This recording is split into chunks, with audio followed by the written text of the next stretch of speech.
Well, hello again, everybody. Welcome back to our show.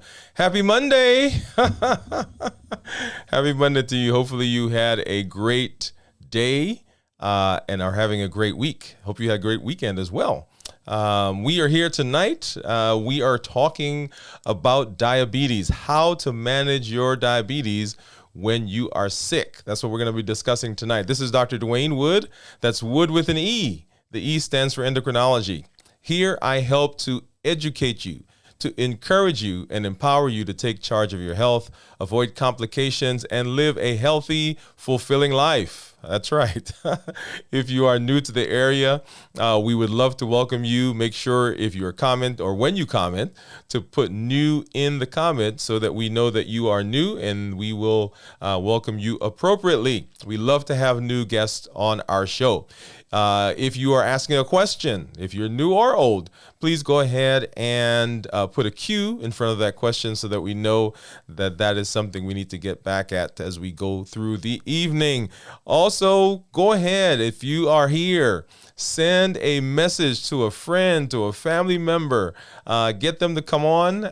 We are very excited when we have new people come, and we are trying to grow this community. To share it, like it, give us a thumbs up, and send it out to all of your friends so they can join us as we get into a wonderful, very, very important conversation that I think is going to be beneficial to a lot of people. So let's see who's out there right now. I think I saw Yvonne. Yeah, Yvonne was here early, and she said, "I'm waiting." That's right. Well, welcome, Yvonne. And then, of course, Maria. Hi, Yvonne. She said, "You're early. Thank you for tuning in so early." Yeah, definitely. We are glad that you are here. She said, "With that sound, I imagine myself walking by the beach with my tattoo and afro hair on." I love it. And guys, we are once again powered by Epidemic Sound. Those are the tunes that you heard earlier. We are always looking for good music, and so Epidemic Sound is who we use. My cousin actually has been helping me. We're going to be mixing some things together, so stay tuned for some of that as we get further into the year. So good evening, everyone, again from Maria. She said, "I love the music. It's so tropical. Love it." That's right. We like that vibe. Okay. She said, "I can hear and feel the waves rushing." Oh, at nighttime, I actually have my son as well. We listen to beach music, right? Thunderstorms, and so I like all of that kind of stuff. There's a gal that I was listening to recently, and she does, I forgot what it's called, but she talks like this, and it's very quiet, and so and amazing, right? So kind of relaxes people. And then, hey, Grace, how are you? Good morning. She said, "Good morning, Dr. Woode. I'm so excited for today's topic." Oh, glad that you are here. Woohoo! Maria says, "Grace, love to see you on." Definitely. And then, of course, hey, Maria. She said, "I was about to ask about the soundtrack." So Yvonne, she said, "I was about to ask about the soundtrack." Yeah, so Epidemic Sound, and you can see that in our description. There's a link down there where you can actually subscribe, and I think you can get a free month or something like that. But don't quote me. But there's a link there that they allow us to do that. Okay, so very good. So this week I am so pumped because this past weekend my sisters came to visit me, and we had such a good time just hanging out with them, talking and laughing. And one of not the ones who came is usually on the show here, kind of commenting. But two, I have twin sisters, so they came down to visit. So glad that we had a chance to do that. And guys, we are once again celebrating two things this month. Actually, several things we celebrated this month. The first was Valentine's Day, right? So back on the 14th. We also are celebrating Black History Month, right? So all month, Black History. Last week, you guys saw me that I have my rep for Oakwood University on. We commented about that. So Black History, so glad that I am able to stand on the shoulders of those who came before me, so that I can be here to help encourage you guys, educate you, and empower you, as we talked about earlier. And then also, this is Heart Awareness Month. And a couple of weeks ago, we did a show on heart disease and diabetes, right? So Heart Disease 101 is what it's called for diabetes. And so tonight we are once again going to be talking about a very fascinating topic.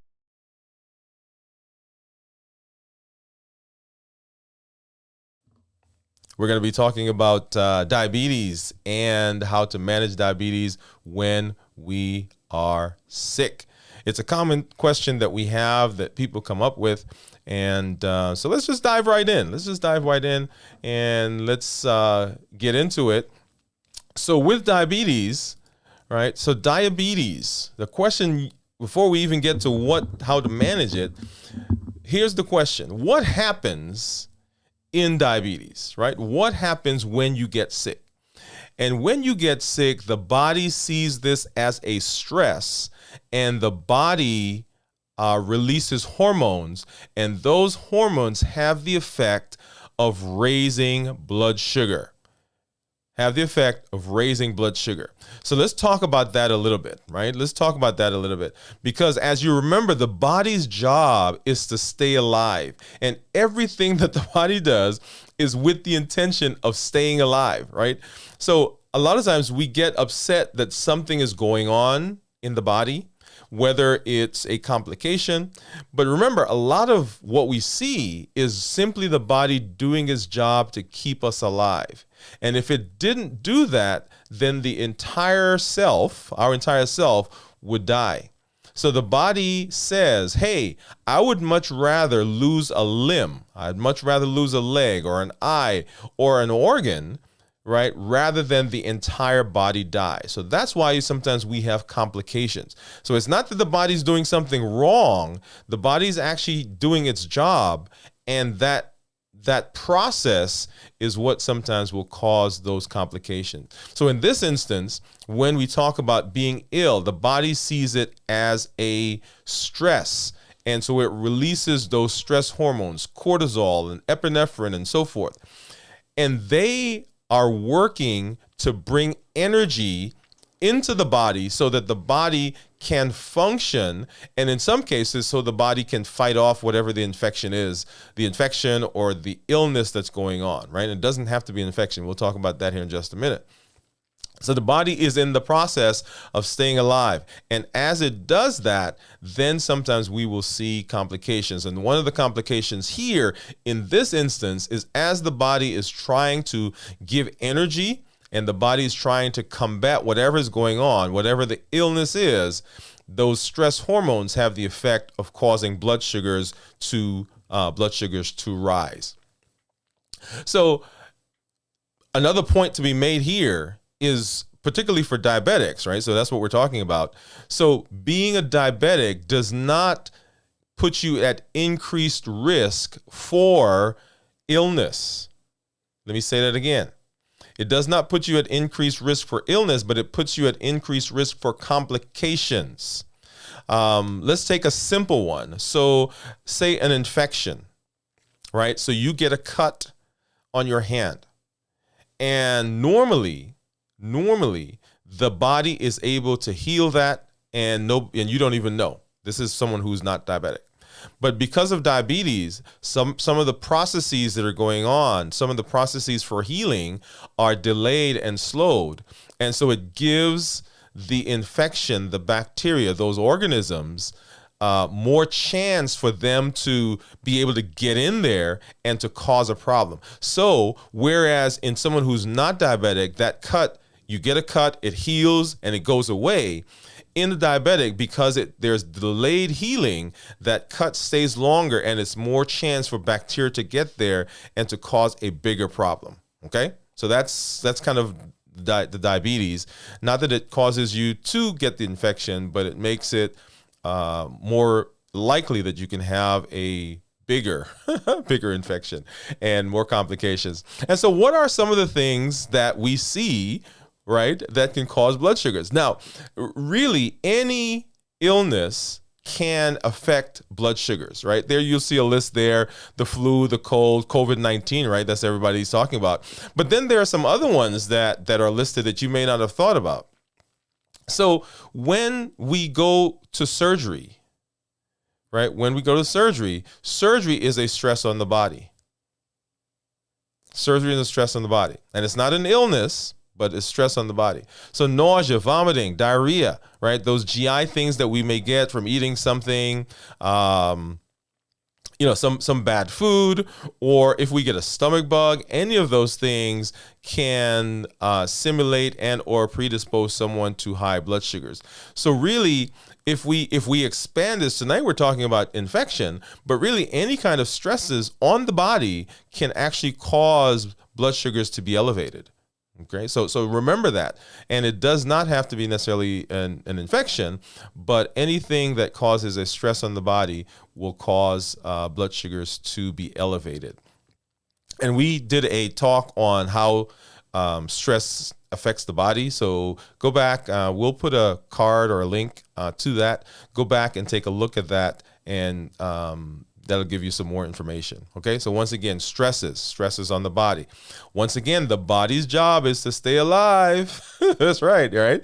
And so all the things that it's doing, all the hormones that it's releasing, those hormones are with the intention of keeping the system going, getting us through the stresses. Okay, and so what we're going to be talking about tonight, going forward, so this is going to be our outline. Right? So we're going to talk about several areas that people have questions about. Monitoring, right? So what are we monitoring? When should we monitor? Food, hydration, and medication. And then stick around, and we've got some another point that we'll make there close to the end. Okay? So monitoring. Let's talk a little bit about monitoring. So what does that mean? So as we are sick, right? When we're sick, we've got to know what blood sugars are, because there are some people that will have high blood sugars because of their illness, and some people will have low blood sugars because of their illness. Now, the question is, why is the distinction between those two? And it varies. We don't know which person will have what. So let's go through those together. So because of the stress hormones, the body is predisposed to high blood sugar, right? We said that earlier. So the blood sugars tend to be higher. But also, depending on the type of illness you have, if you have a GI illness, that's right, gastrointestinal illness, then first of all, you may not be taking in as much food as you normally did. And also, the absorption of the food may be delayed because of the illness. So in that case, that person may actually be predisposed to having a low blood sugar rather than a high blood sugar. The other thing, right? So you can have high blood sugars because of the illness. You can have low blood sugar because of the illness. And within that same person, at some time of the day or during the illness, they can have high blood sugars. And sometimes they can have low blood sugars. So you can see that it can be sometimes a little confusing to know what to do, because this morning it was high, this afternoon it's low, tonight it's high, right? And it just fluctuates back and forth. And this is all a process that's going on because of the hormones that are in the system and because of whatever the illness is. Okay.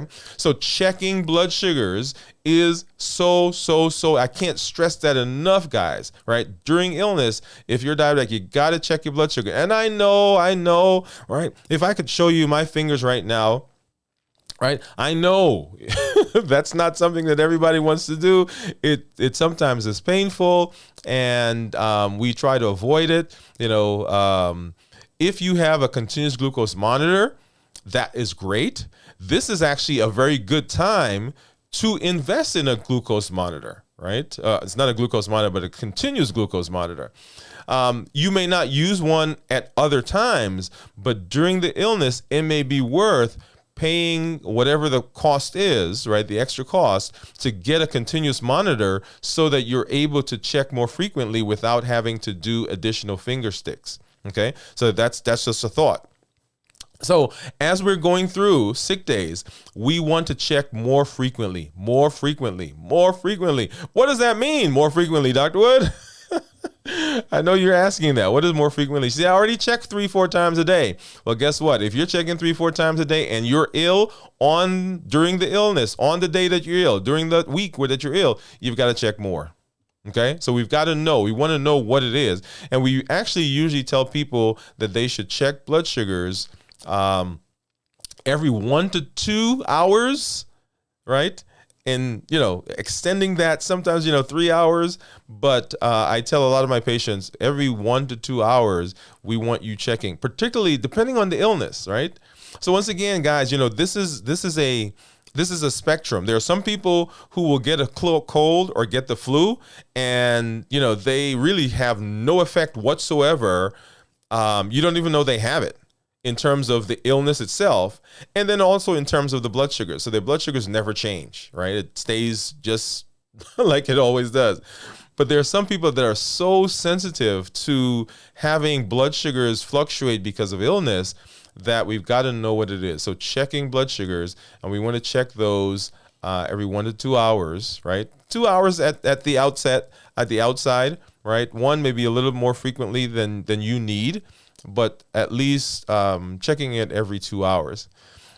We'll come to talk about medication and how that fits into all this here in a minute. Okay, so that's the first thing. Now, the next one is checking ketones, right? So we're monitoring our blood sugars by checking. And if you have a continuous monitor, great. And we're monitoring ketones by checking. Okay. And this is particularly important for my patients who have type 1 diabetes, right? I do want, type 2s also, I want you to check as well.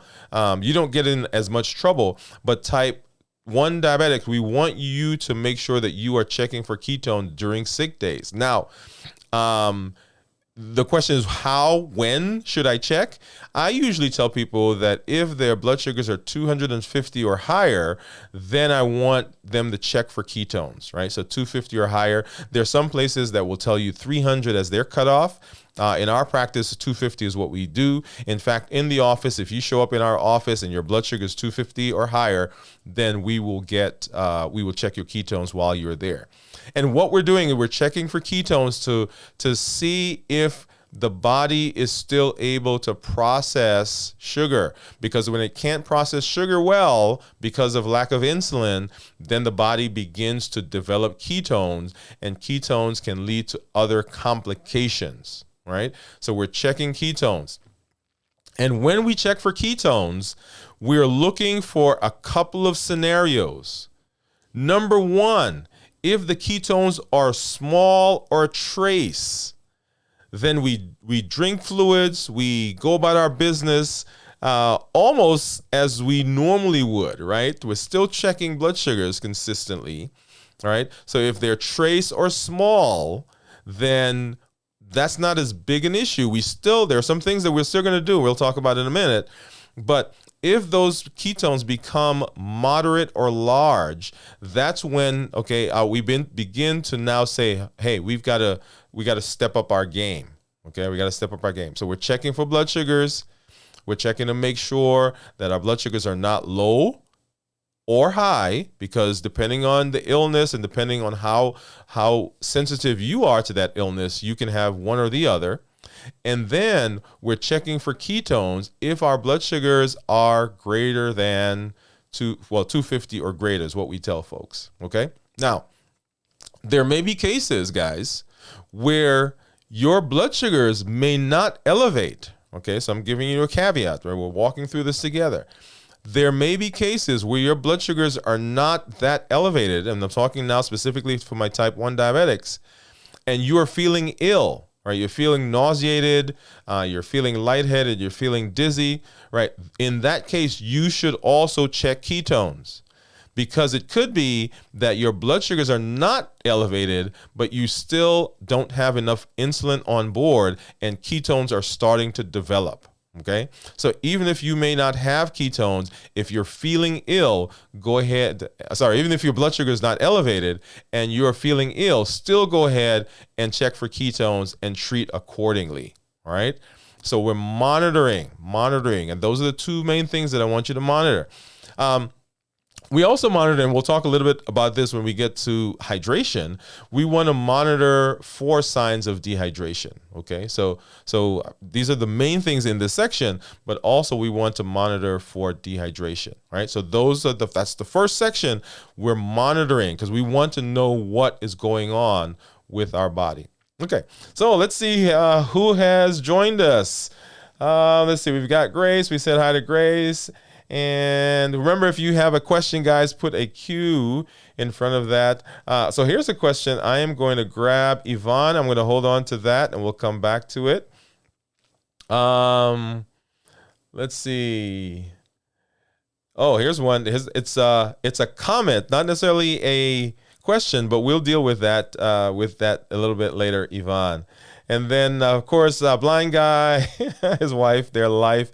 Hello, everyone. I'm in between calls, but hi there. Awesome. Awesome. Glad you guys are here to see and visit with us tonight. Awesome. Love it. Love it. Love it. Always glad when you guys are here. All right. So going back to our list, right? So we just talked about monitoring.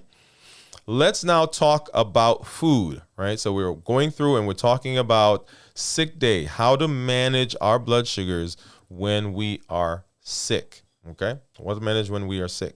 So food, we just mentioned a little while ago that when it comes to food, it depends on what's going on. As much as possible, you want to try to keep a regular eating schedule. As much as possible, you want to try to keep a regular eating schedule, because your system, your medication, which we'll talk about in a minute, is designed and prescribed based on what you currently do in your life, okay? What foods you currently eat.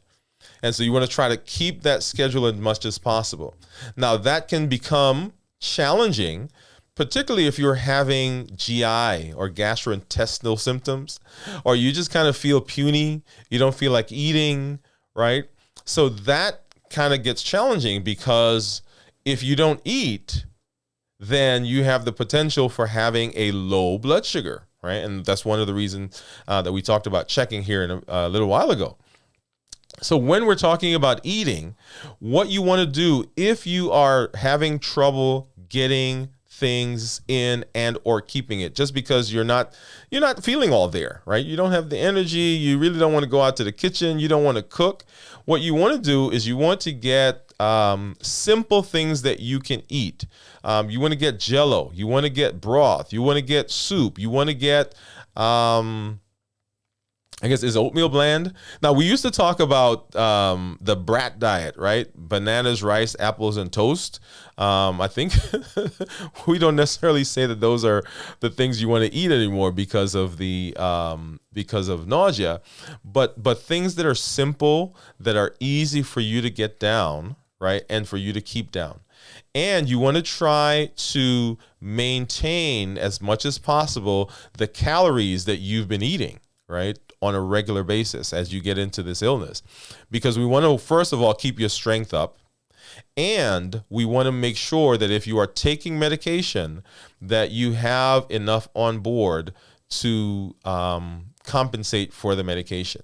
Now, once again, we're talking about for my type 1 diabetics, it is so important, guys, that you take your insulin. I pause. That's pause for effect, right? It's so important you do that. More on that on the medication side. But as we are going through talking about food, it is so easy to say, well, I'm not eating, right? So I'm not going to take my medication, okay? But remember that you need that.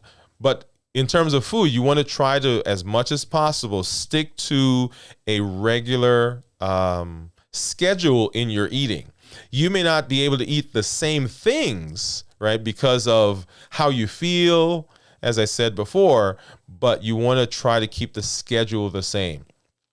Jell-O, popsicles, those will come up again in a minute. Oatmeal, toast, crackers, all those types of things, right? Some puddings. You want to try to get those in. And if you are able to do that, you will definitely be much farther along, okay? So make sure you are monitoring, so blood sugars and ketones. Make sure we're staying as much as possible with our eating plan, trying to get our calories in, and then switching to things that are simpler and easier for the body to digest and or keep down. Now, here's one place where, so all the salad people are going to get on me, but that's okay. So salad is probably not the thing you want to eat if you are having nausea, vomiting, right? So that's probably not the thing. This actually is the time where you get those crackers, right, and get those down. So wonderful. All right. So try to stay on that schedule. So I love it. Okay, let's see. I think I saw some new people coming in. So we've got, hey, Lauren. Good evening, everyone. Good to see you here. And then Maria saying hi to everyone. Hee hee. Blind guy, his wife, their lives. Glad you guys are here. And Maria once again saying hi to Lauren. All right. So once again, guys, if you are here, if you've got questions, put those in the comments and we will grab those. Let's take a brief pause here and let's pull this guy up. And if you are with us right now, please give us a thumbs up on this video. Go ahead and share it. Send it to your friends, your family who may be out there in YouTube land. Help them, have them come over and join us as we continue to grow this channel, grow this community. You can see us on all of our social media platforms, LinkedIn, of course, here on our live, TikTok, Twitter, and of course, Buy Me a Coffee. And if you're interested in more exciting content, we have our lineup here with our live show starting on Mondays at 7 o'clock. We've got our TikToks that come out on Friday mornings, and with our Twitter that comes out on a daily basis. Glad that you guys are with us tonight. And so we're continuing to talk about how to manage diabetes when you're sick, right? That's our topic tonight.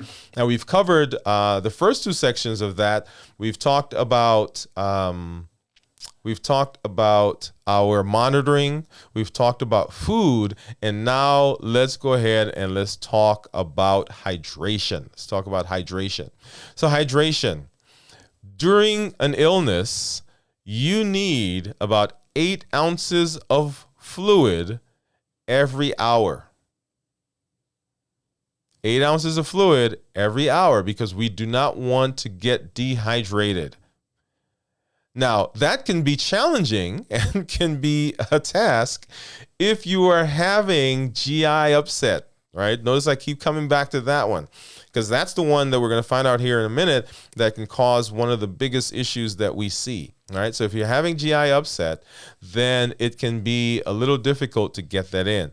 And so what you want to do is you want to try to sip every 5, 10, 15 minutes, right? Try to sip as you go, because it's much better to get a little in at a time than to try to drink, right, 8 ounces.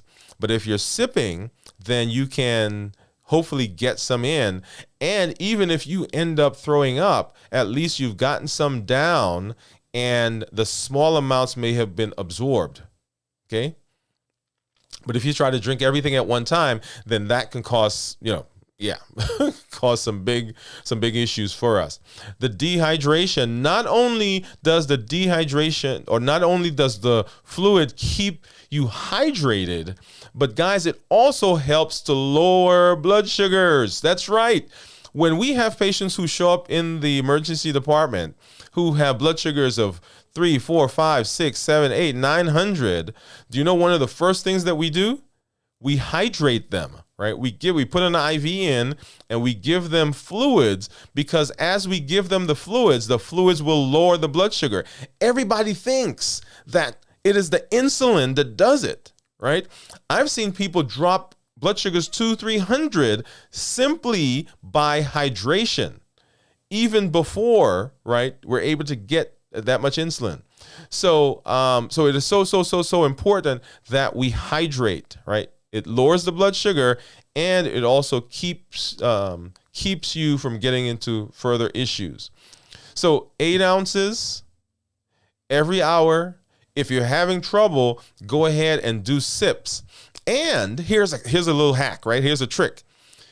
If you can't drink it all at one time, use things that melt.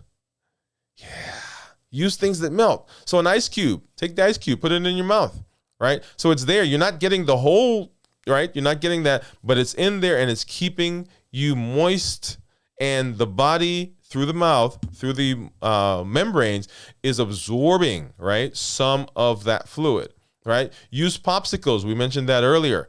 Also, this is a place where Jell-O comes in, right? So Jell-O, we mentioned that under the food, but you can also use Jell-O in this section.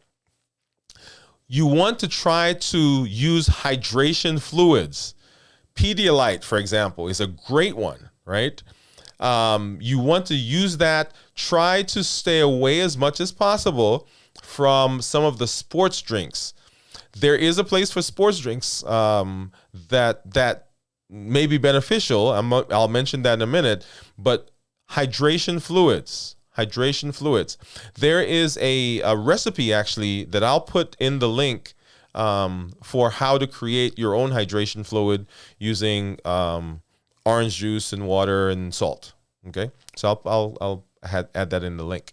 But hydration. Now, here's a question for you, right? And let's kind of walk through this together. This is an important point. So listen up.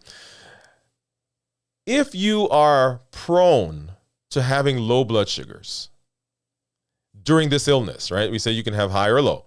So if you're one of the people that are prone to have low blood sugars during this illness, and you are type 1 diabetic who requires insulin, notice the two things, right? So you have lower blood sugars and you require insulin. Then the question is, how do I do that? Because if my blood sugars are already low and I take more insulin, then my blood sugars are going to drop lower. And I don't want that, right? So here is a case where you have got to drink and take in sugary fluids so that you can take the insulin.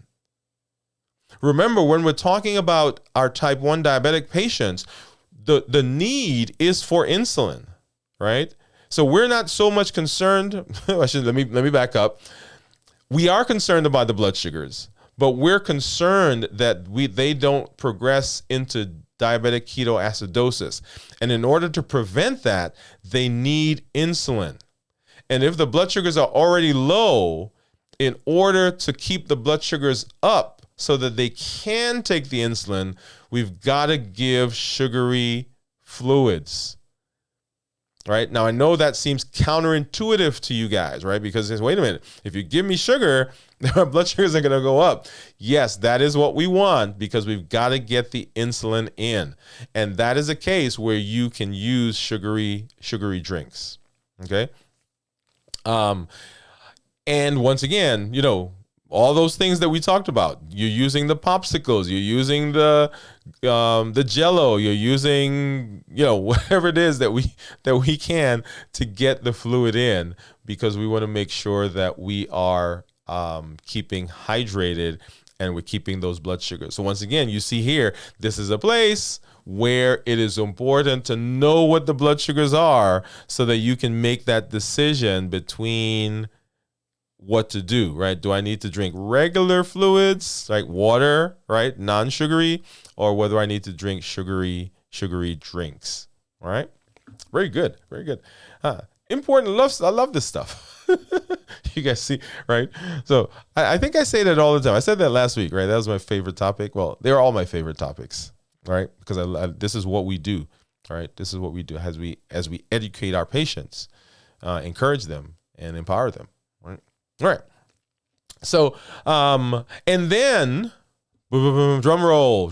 One of the questions that people ask all the time is, I'm sick, right? What do I do with my medication?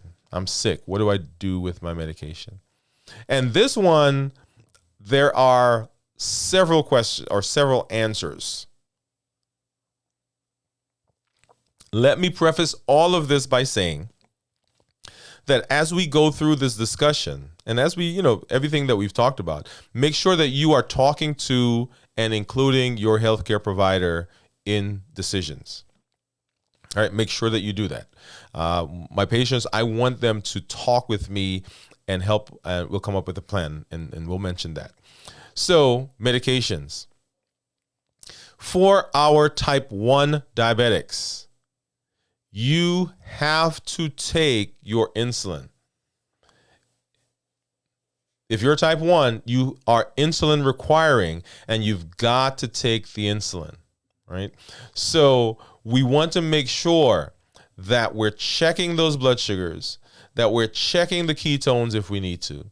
We're checking those blood sugars every 1 to 2 hours during our sick day, and we are taking in the appropriate amount of insulin. as I said, it may be tempting to say, I'm not eating, so I don't need to take any insulin. That is not the case. Get that basal insulin on board. If you're a pump, make sure that your basals are going. If you're on shot, make sure that you're taking that long-acting insulin. And then as you're checking blood sugars every 1 to 2 hours, if those blood sugars are beginning to rise, you want to begin treating, even if you're not eating. And this is the case where if you are having low blood sugars, you've got to take something that has sugary fluids so that you can keep those blood sugars up. Okay, so that's for my type 1 diabetics, specifically for you. We do not want to progress into the case where we have diabetic ketoacidosis. So diabetic ketoacidosis is one of the endocrine emergencies that we see with our patients who are type 1s. Typically, we can have type 2s that will go into DKA, and there are some special circumstances under which that happens for them. Not for the scope of this discussion tonight, but make sure, guys, that you do take your insulin if you are type 1. Now, let's talk about our type 2 diabetics. Well, let me back up to type 1 for a minute. If you are unable to keep fluids down, remember, if you can't keep fluids down, then you can't take insulin. Or if you can't keep things in, not just fluids, but food, all right, then you can't take insulin, and you need insulin. That is the case that I tell my patients where they should be heading to the emergency department, right? So if you are unable to keep fluids down, unable to keep food down, and you need to be able to eat to take your insulin, then that is an emergency for you, and it is a time when I tell my folks that they should be heading to the emergency department. Now, your provider may say, hey, call our office first, right? So you'll have to discuss with them what the procedure is for them. But once again, if you can't keep anything down and you're a type 1 and you've got to take your insulin, then you've got to make a decision, right? Either with your provider, and they've given you some parameters under which, with which you can make a decision about what to do, okay? So let's back up now and let's talk about our type 2 patients who are type 2 who are on insulin. Actually, and to be honest, guys, insulin is the simplest of all the medications we're going to talk about here, right? Because insulin, you take the insulin, you cut back on the insulin, right? You adjust the insulin. That's simple because you can do that, right, with the guidance of your provider. So if you're type 2 and you are ill, once again, you are checking blood sugars as well every 2 hours, and you're treating those blood sugars accordingly. And your healthcare provider will give you parameters on on how to do that, how to adjust the insulin. If you are taking steroids, that's a huge one, right? Because steroids, we talked about it earlier, that steroids that the body produces has the effect of helping or making blood sugars go up, right?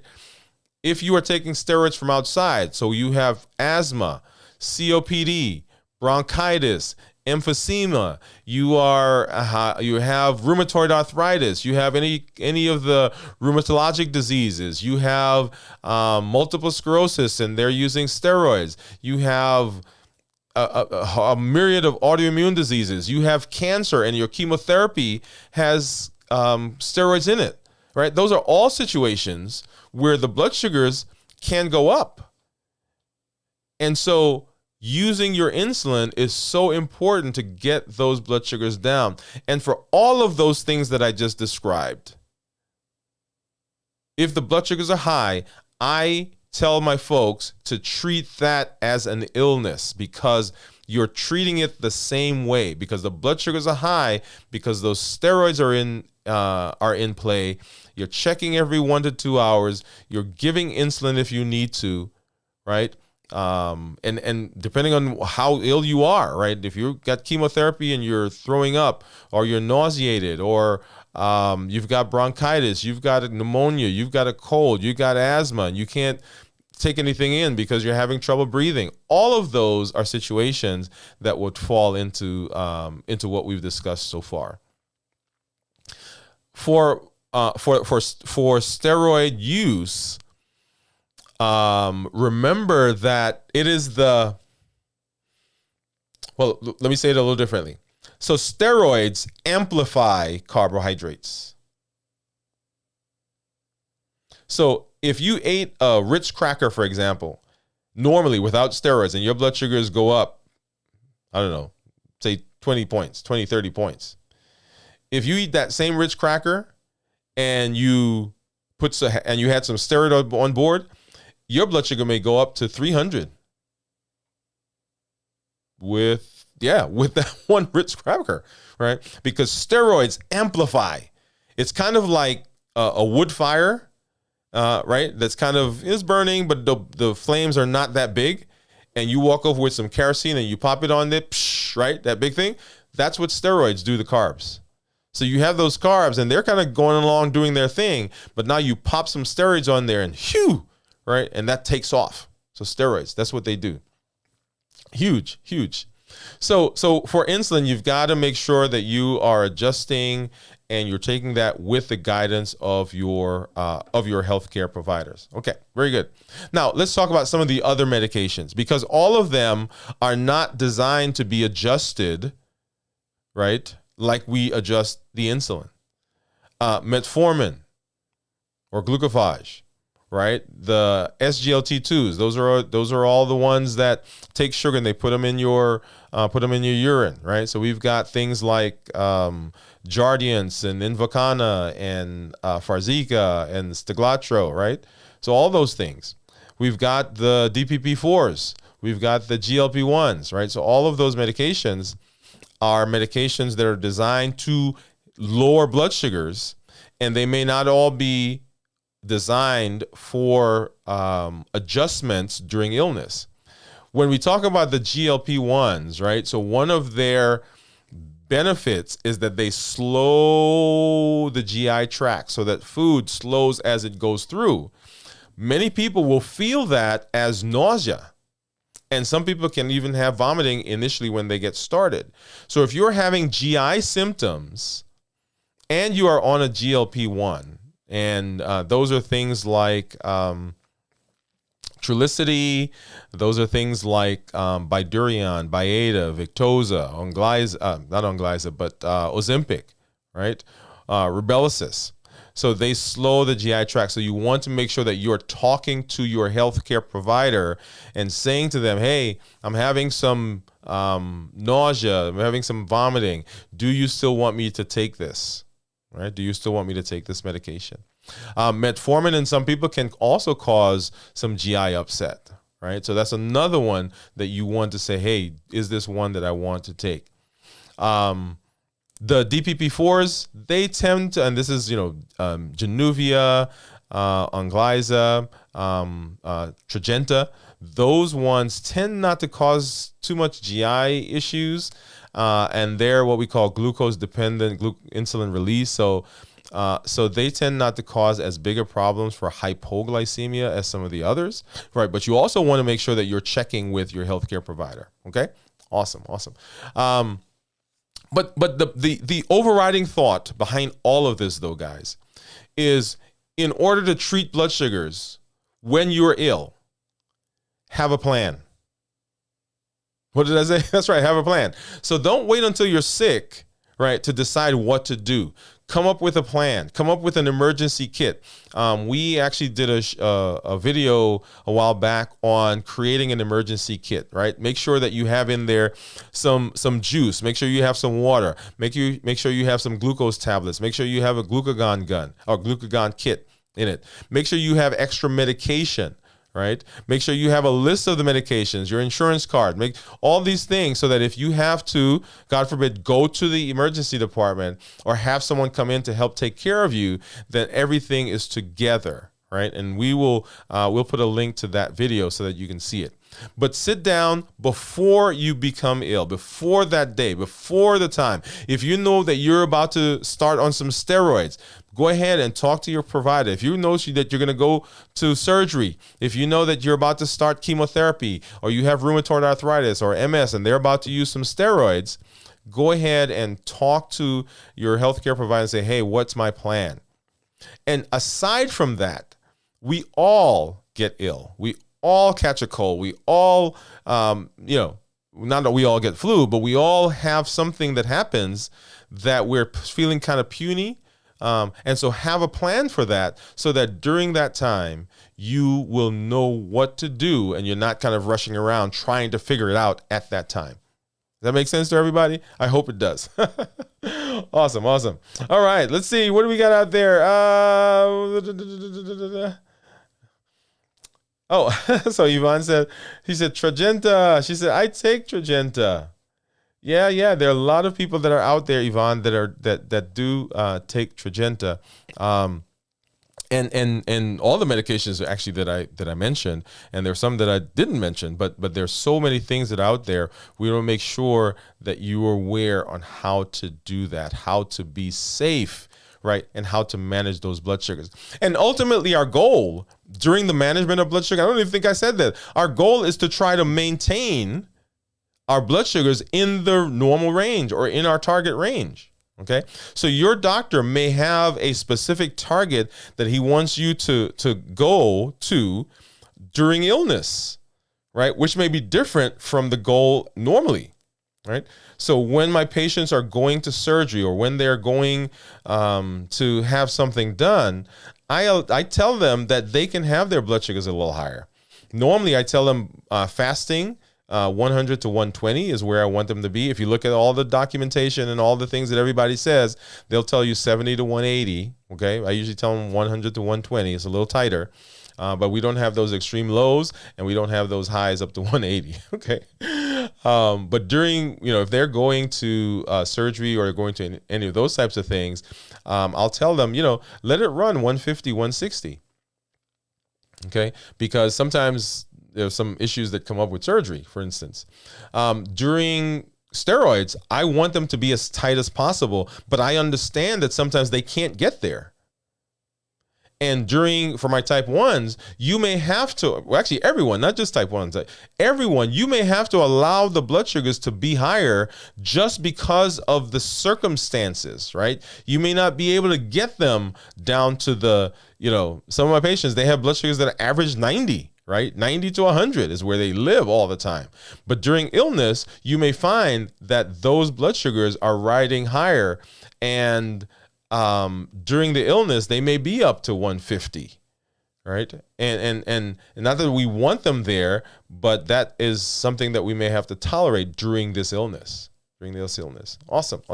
All right. So let's, once again, guys, if you are out there, go ahead and sign up for our YouTube and check us out on all of our social media platforms. You'll see them listed there: LinkedIn, TikTok, here on YouTube, Twitter, and then, of course, buy me a coffee. And then let's go and let's take a listen to our thought of the day.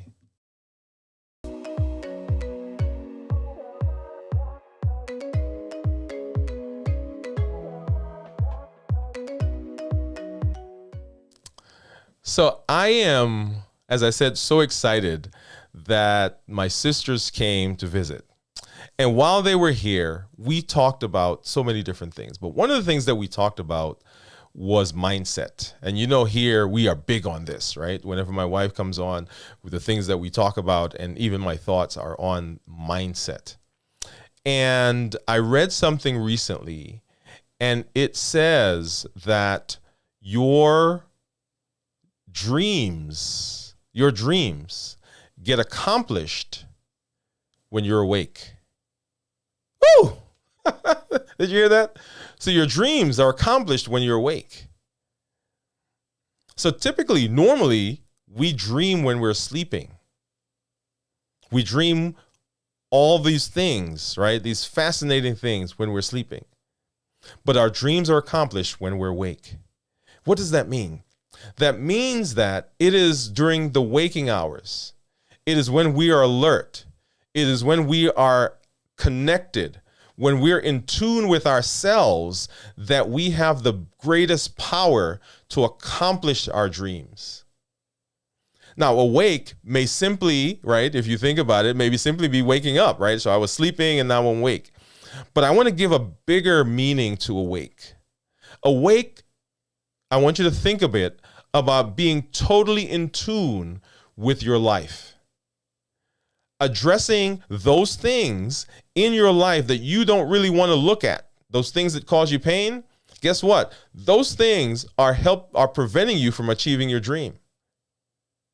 That feeling that you have, right? That thing that you are holding against somebody, right? Being in tune with what your purpose is, right? Because if you don't know that, that's holding you back. So when we think about being awake, I mean, guys, being awake in all of our senses, being awake in everything that we do, in all of our thought processes. And there are things that are going on in each of our lives that we're not right now aware of, but when we become aware of them, dealing with them as opposed to stepping away from them, leaning into our lives. Because if we can do that, when we are fully awake, when we are fully engaged in our lives, that's when our dreams get accomplished. So wake up. That's my challenge for you today. That's my thought for today. Wake up, become engaged. Find someone to help you look at those things that you may not want to look at. Help you deal with those things that you're trying to kind of, push off to the side. Right? And then if you've not already done so, sit down and figure out, what is your purpose? What are you doing here? What's the thing you're supposed to be doing? Who are you supposed to be influencing? Be awake. Achieve your dreams because you're alert and you're in tune. Don't let them slip away into the night because you're asleep. Thank you so much. All right, let's see. James down here says, great information. Shauna McKenna, thank you, Maria, for the invite. Yes, thank you. All right, let's pop over here and let's see if we can grab. I think Yvonne had a question earlier. Let's take a look at it. She said, how would I know if my doctor can remove my sugar meds? I just check my sugar every other day to once a week. Interesting. So that's an interesting question. How do we know if we can remove medication? Ultimately, we can remove medication if the medication is not needed to lower blood sugar. I know that's kind of circular thought process, right? So with your physician, you've got to figure out a method of being able to check that. Now, I'll tell you what I do with patients. And this is whether they're on oral medications or injectable medications. Let's start with injectables first. And with the caveat that this is for our type 2 patients, not type 1s, because they need insulin, right? So they cannot stop their insulin. But for my type 1 patients, for instance, let's talk about the long-acting insulin for a minute. The basal insulin, if you will, is what it's called. What I have them do is I have them check their blood sugars every morning. And their blood sugar in the morning should be between 100 and 120. That's where I want them to live when they wake up fasting. And if they are on insulin, I have them, if their blood sugars are below 100 on 2 consecutive days, right? So it can't be today and then day after tomorrow it's below 100. It has to be today, it's a little below 100. Tomorrow is below 100. If that's what they have, I'll have them go down by 1 to 2 units. So once again, if the blood sugar is below 100 on 2 consecutive days, then they decrease their basal insulin by 1 to 2 units. 2 more days, they go down by another 1 to 2. 2 more days, another 1 to 2. Let's use a practical example. Let's assume that somebody's taking 30 units of a long-acting insulin, and they woke up today and the blood sugar is 100. The blood sugar is 99. That's below 100, right? They woke up tomorrow and the blood sugar is 102. That's not 2 consecutive days, so they keep taking their 30. If they wake up tomorrow and the blood sugar is below 100, say 98, they wake up the next day and it's 96. That's 2 consecutive days, and they go down from 30, right? Let's make it easy. Let's say we go down by 1. They go down to 29. 2 more days, and it's below 100. They go down to 28. 2 more days, then 27, and then 26, and then 25, and then 24, and so forth. How low do they go? They go until they go to 0, right? Because as long as the blood sugar is below 100 on 2 consecutive days, we can keep going. If the blood sugar goes above 120 on 2 consecutive days, then I have them go up. So they can go down if they need to, and they can go up if they need to. And so their blood sugars really are telling us how to titrate their insulin. And if their blood sugars consistently are good, then they are going to go as low as possible to the point where they're actually off of insulin, right? So that's what I do with my patients. And there are other methods that we do to get them off of the short acting. We won't go through that now. Let's talk about some of the medications, right? And let's talk about a simple one. We'll talk about actually no. Let's do Tradjenta, because I think Yvonne said that she was on Tradjenta. So what I do with those medications, these are only the ones though that are not the extended release. It has to be the immediate release one. I have them break it in half. Right? So their blood sugars are great, right? Say their blood sugar is between 100 and 120, and they're on a full dose of, say, Tradjenta. I have them break it in half and take half. And they take half for a certain amount of time that we've predetermined. And if their blood sugars stay reasonable in that range, then they get rid of the other half. So what have we just done? That's right. We've taken them off of that medication. Right? Now, you have to check with your healthcare provider, because everybody has different ways of how they do it and what they want their patients to do. That's our method. That's the method that we use. And we do that with all of the medications that we have, insulin and our orals. We even do that with some of our injectables, with the caveat that if those blood sugars start going back up, then we've got to reverse that process and get back on the medication. Okay, so that's very, very, very important. Very, very good question. I like that. Right, I like that. And then this other one is from Yvonne. She said, "I don't want to be on oral meds anymore." Right, that makes sense, Yvonne. So, you guys want to hear a secret? Want to hear a secret? Okay, here we go. So here's my secret for decreasing medication. Okay, you can't tell anybody, okay? Here it is. 4 steps. Number 1, the things you normally eat that raise your blood sugars, eat less. That one sounds simple, right? But if you normally eat, I don't know, pick something. And it does, guys, it doesn't have to be like you're eating, cookies and candy and cake.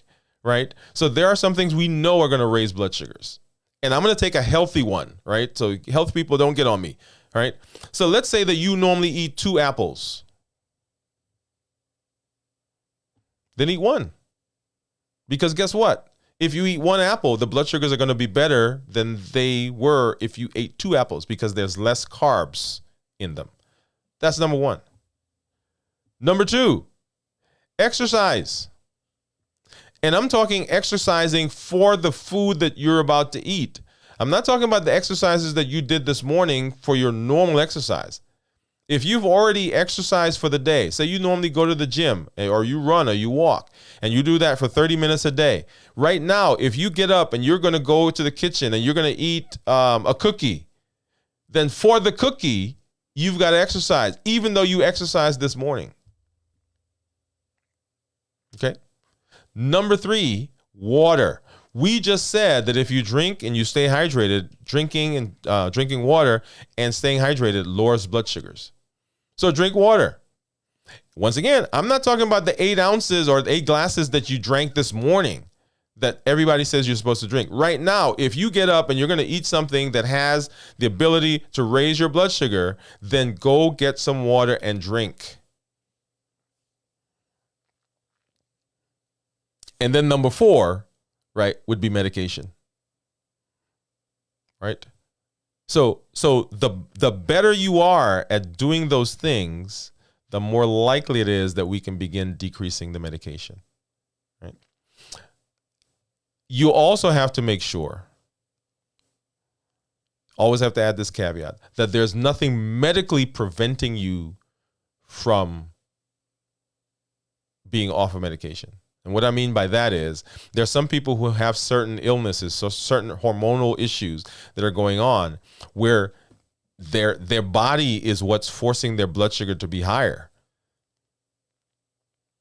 And fixing that may fix the blood sugar. But guys, if you have an illness that, for instance, let's pick one, say rheumatoid arthritis, and your doctor has you on steroids, and the steroids are what are causing the blood sugars to be high, it is going to be a challenge to get you off of medication. You may want it, you may desire it, you may be, right?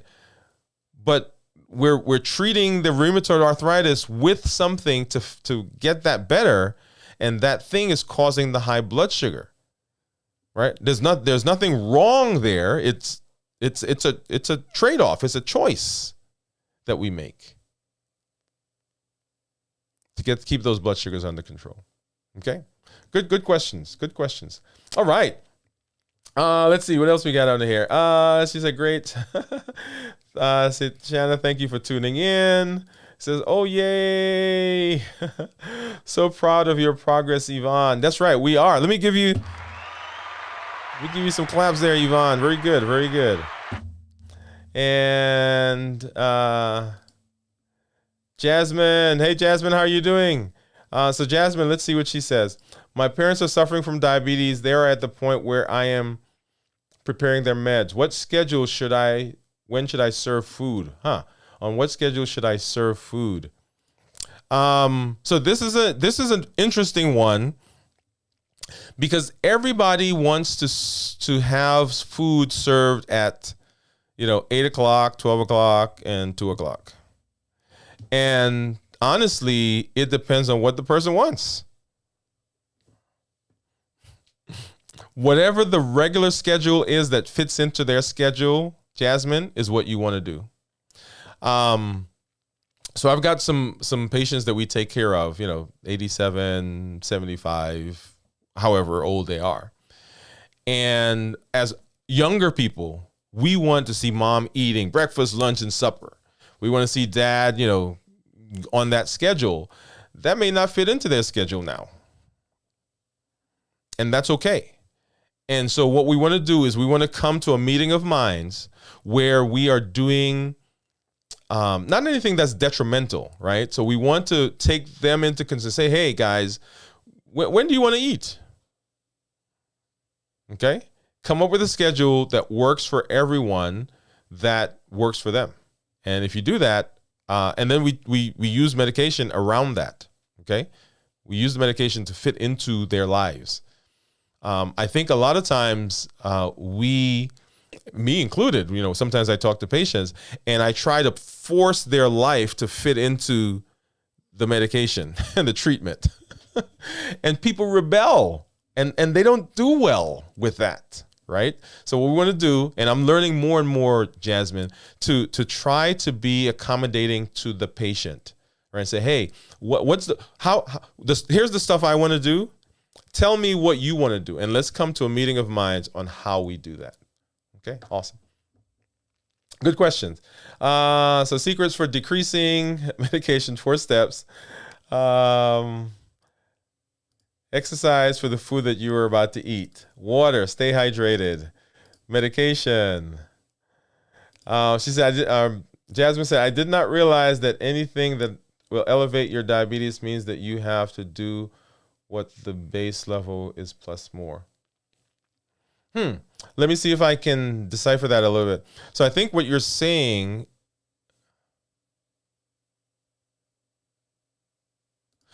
So I think what you're saying, Jasmine, is that you have a certain amount of medication that's your base, but because the blood sugars are higher, then you have to add more to that, right? Whether it's your insulin or oral medication. And that is the case. Remember, medication is designed to treat a certain amount of sugar. And if you do more, you need more medication. So sometimes I have patients who are eating, they eat their regular meals and they've taken their insulin. They've done a great job, right? And their blood sugars are actually very good, but they eat a snack, right? So they eat, I don't know, and it's not anything bad. You know, they eat some carrots, they eat half a bag of chips, they eat some crackers. And because it's not at a mealtime, they think, well, I don't have to do anything about this. And their blood sugar rises. And the blood sugar is rising because there's no treatment for what you just ate. All right. And that's a point that we don't make a lot with our patients. And I'm trying to do a better job of making sure that they know that we're pairing the medication with the food. So if you're eating more food, then you got to treat it. But it doesn't have to be all medication. Remember, I gave you 4 things, right? So eat less, exercise, drink more water, and take medication. 4 things. You always have access to those 4. And let's see. Yep, my last glucose challenge was good. From 14 to 7. I'm thinking you say 7 in 3 months, then 5.3. Very good. Whoo! Give you another shout out for that. Awesome. So base level, this is from Jasmine. She said base level is drink 8 cups of water, but if you ate a cookie, you need to drink 8 more cups. Well, I don't know that it's necessarily 8 more cups, Yvonne. Not Yvonne, Jasmine. I don't know why I keep saying Jasmine. But here's the thing. We don't know for each particular person how much more water they need for what they just ate. So it's an experiment. We know they need more. How much more, we don't know. Okay, and so that's something we've got to do. All right, guys. Well, once again, this has been amazing. I mean, this topic, we can talk forever and ever and ever on this topic, and because we get so many different questions that people ask about diabetes, how to manage it, when we're sick, when I'm taking certain medications, should I do this, should I eat? And we'll come back again. If you're interested in more of this particular subject, drop us a note. Let us know because we want to do what is helpful. Once again, this is Dr. Dwain Woode. We are here. I am here to educate, to encourage, and to empower you to take charge of your health, avoid complications, and live a healthy, fulfilling life. We will see you at the next show next week. Bye-bye, guys. Let's get some music and let's get on out of here.